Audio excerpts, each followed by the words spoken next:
Hi guys and welcome to therazone.com. This is Mohit Soni. What is in front of you is the Grand i10 Nios, and I have explained the interior and exterior and all other tidbits on the Grand i10 Nios facelifted version for the year 2023 in short videos. So go and check those short videos out if you haven't, because I'll be just showing you the car and then immediately jumping on the driving part of the car. This is how the car looks like, and new tail lamps, LED bar is the bigger highlight at the back, and new alloy wheels are on offer. Same headlamps, lower half is different, like I explained. Please go and watch that video. And that is the interior of the Grand i10 Nios. And now, what is it like to drive? Well, this is of course a 1.2 liter petrol motor. That is the only motor remains with the Grand i10, because the turbo is not available yet. The diesel, we know, like everybody else, Hyundai has also removed the diesel from their smaller cars, which includes the Aura, recently launched Aura, and the recently launched Nios here. What you are left is with the 1.2 Kappa motor, and we've not said great things about it in the past because we were not really a fan of that engine. Back in the day, almost in 2010, that was a brilliant engine, coupled with the smaller i10, which was smaller in size and dimensions, so performance was really good. But with the Grand i10 coming in and the Grand i10 Nios coming in, the engines did not get better. BS4 kicking in, BS6 kicking in, now BS 6.2 is here. The engine has just become, let's begin with the part that it's become very linear.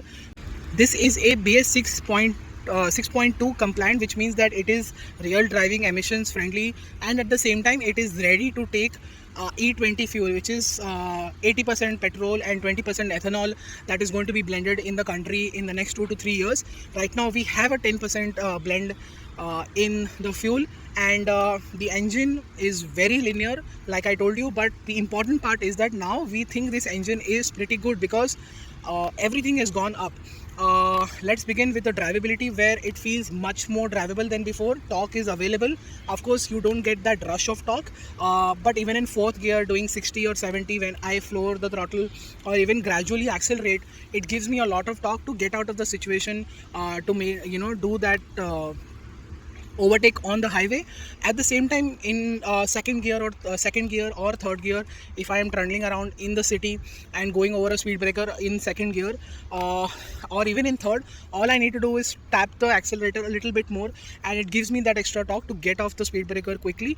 And I think that was something that was not that great before, but now it is, because Hyundai has tweaked the engine a lot to make sure it meets all efficiency norms, emission norms, and now becomes more drivable as well. What it is also become really good at is refinement. It was good with the Grand i10 and with the Nios. This Nios facelifted version is even more refined. The bigger change, of course, is not the interior and exterior, but the powertrain aspect has been refined really well. You cannot hear this engine on the inside at all, even at red line. There is a significant decrease of the noise that creeps inside the cabin by a good 30 to 40%, and that is a lot. That was the only so point where you redlined the engine and it crept inside the cabin. That is also down by a good 30-40%, so that's really impressive. While drivability may be up, performance numbers will be different. We don't know those numbers right now because we've only spent a day with this car. We've not had it for a couple of days where we could do performance runs with it, but that we'll have to wait, and whenever that happens, we'll let you know. You can subscribe to that for that anyways. So the engine is refined, it's very linear, the drivability is good, and most importantly, and the final part, is the fuel efficiency, which is also gone up by a big margin. Driving it in the city in second and third gear, going through traffic, first gear drops are also obviously witnessed, because we do hit bumper to bumper traffic from time to time. And the fuel efficiency, what we saw, is between 11 and 14, which is a very good number. On the highway, it can deliver 18 to 19, and that's a pretty good number. Hyundai has finally addressed one of their big points, where fuel efficiency also has been a sore point, and Hyundai has worked with this, and kudos to them, because these numbers are very practical. If I'm not wrong, the claim number is 20 kilometers per liter, so that is really impressive given by what we've seen in our one day of driving. And we know that the fuel efficiency parameters shown on the speedometer are pretty accurate in our previous testing. this is a very good number. This is a very good sign that Hyundai is finally working on the fuel efficiency part. The mileage part is what like we Indians like to call, and it's a step in the right direction. In terms of driving, well, the steering has good feedback, surprisingly. It's very direct as well. It's light when you need it. It gets heavy when you want it, but it doesn't get as heavy as you would like to as an enthusiast. And despite there is a good amount of feedback, but at the same time some vagueness kicks in, and that sort of puts you in confusion. But at the same time the car feels pretty solid on the highway. Of course, after 100, 110, 120, around let's say between 100 and 120 kilometers an hour, what the car does is that there is still a vertical movement. Below 100 it's brilliant, it feels really nice. After that there is a bit of vertical movement that kicks in.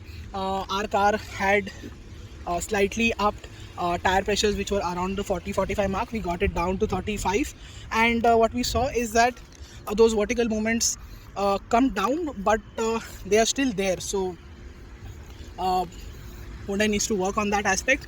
And the brakes also feel good, but they could have been more responsive, given the fact that when you do accelerate this car quite hard, it does get off the line quickly and it does gather speed quite well. So I would have appreciated a better pedal bite on the car. And yeah, brakes are good, pedal bite could have been better. And I've told you about the engine, I've told you about the brakes, I've told you about the steering. Body roll also continues to be there with small hatches from Hyundai, but they are well in check. Overall the car feels stable, feels confident enough, but you should not be pushing it very hard, because understeer will quickly kick in much earlier than you expect.